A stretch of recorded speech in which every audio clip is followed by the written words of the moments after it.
Goeiemôre, en die lieflike Karoo, Adventure Engineering.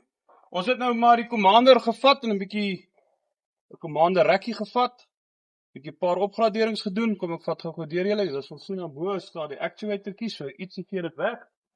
Terwyl ek gou vir julle oopmaak, so ons nou gestop. Kom ons begin met ons kampery. So as julle nou hier kan omloop, kan julle sien, Karavaan staan 'n bietjie skeef, geen probleem nie. Die van die actuator sit hom op. Lekker, die kliënt het 'n airconditioner ook in. As jy bo staan, sal jy vinnig sien 550 watt solar panel op die dak. Dis nie 'n probleem nie. Dan van die kant af kan jy inklim. Julle wys. Ons het hierso 'n 3 kW Victron inverter. Ons het gegaan vir minimalisties, maar maksimum. Hierso is 250 amp hour batterye wat 4 kWh sy energie verskaf. En met dit het ons 50 amp solar regulator gesit.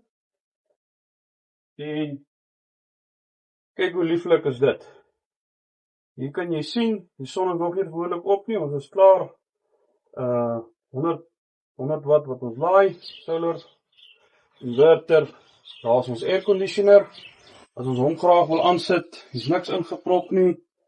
Sit hom aan, daar loop die aircon. Laat my weet hoe julle wil kamp, dus ek wil kamp. Dankie. Tot ziens.